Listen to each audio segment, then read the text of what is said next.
నీకు గానీ ఫీలింగ్స్ వస్తే వీడియోస్ చూస్తావేమో. అదే నాకు గానీ ఫీలింగ్స్ వస్తే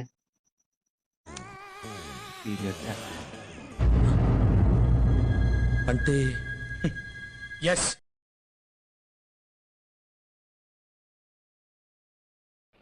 దట్ట ఐ థింక్ వాటో వాట్. అది బుర్ర భూత బుర్ర. ఒక్క కెమెరా ఎక్కడ ఉంది, నువ్వు ఎక్కడికి వెళ్ళావు?